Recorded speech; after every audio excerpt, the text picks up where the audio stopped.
Doctor বলছিলেন যে আমাদের 36 ঘন্টা পরে মানে আমরা বলতে পারবো যে তার অবস্থাটা কি।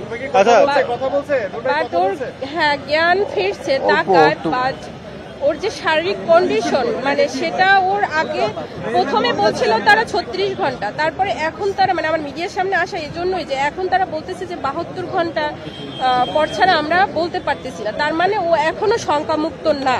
কারো কাছে মনে হতে পারে আমার এই মিডিয়ার সামনে আসা বা কারো সিম্প্যাথি বা নেওয়ার জন্য না, বাট তারপরেও আমার এই মিডিয়ার সামনে আবারও আমাকে আসতে বাধ্য হলো এই 24 পরবর্তী বাংলাদেশে। আমি কখনো চিন্তা করি নাই যে এই বাংলাদেশে আমাকে আবার এই মিডিয়ার সামনে এইভাবে মানে আসতে হবে।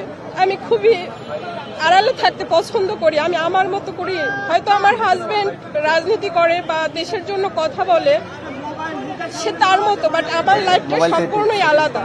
কিন্তু তারপরেও আমাকে এই মিডিয়ার সামনে আসতে বাধ্য হলাম। 29 তারিখ যখন ঘটনাটা ঘটে আমি লাইভ দেখছিলাম, তো আমি কখনো মানে কল্পনাও করতে পারি নাই, মানে স্তব্ধ হয়ে গেছি।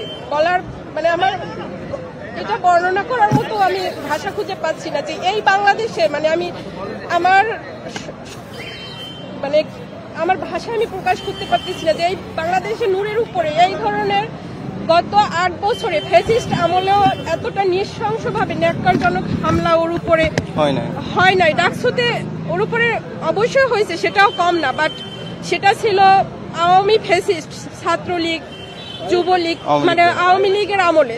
সেটা মানে এই প্রশাসনের এই দেশে মানে এই সময়ে এসে এভাবে ওর উপরে এই ধরনের আক্রমণ হবে যা আমার মানে কল্পনা অতীত।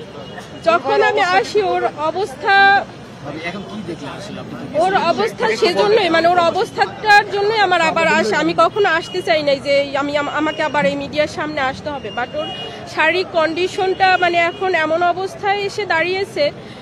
প্রথমে আমাদেরকে ডক্টর মানে করছিলেন, আশ্বস্ত করছিলেন যে আমরা 36 ঘন্টা তাকে অবজারভেশন করে তারপরে একটা জানাবো, বাট ওর উপরে এতটা মানে করা হয়েছে, আঘাত করা হয়েছে শারীরিকভাবে ওর ব্রেইনে এবং নাকে মানে চোয়ালে যে ইগুলা হয়েছে, ইন্টারনালিও অনেক ওর মানে মেরুদণ্ডে।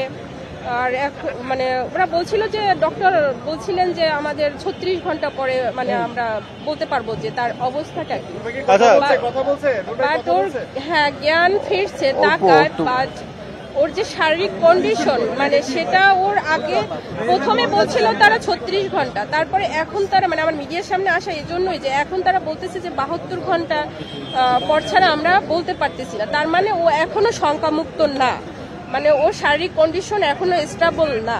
তো ওই শঙ্কার জায়গাটা থেকে আমার মিডিয়ার সামনে মানে আসা, মানে আপনাদের মাধ্যমে আমি যারা আছে দেশবাসীর কাছে ওর জন্য দোয়া চাচ্ছি যেন ওকে আল্লাহ তাড়াতাড়ি সুস্থতাই করেন। আর যারা এখন আছে তাদের কাছে আমার এইটা বার্তাটা পৌঁছানো যে ওকে উন্নত ট্রিটমেন্টের জন্য মানে বাহিরে যাতে ওর চিকিৎসার ব্যবস্থাটা করা হয়, এটাই হলো আমার মেইন মানে আশা।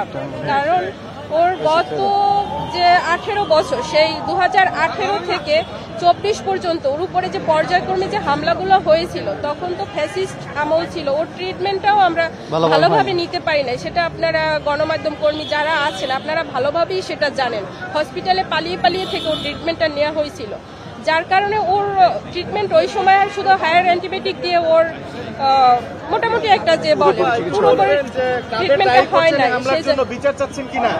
হামলার জন্য তো অবশ্যই বিচার চাচ্ছি, যারা দোষী তাদেরকে যেন মানে অতি দ্রুত আইনের আওতায় আনা হয়।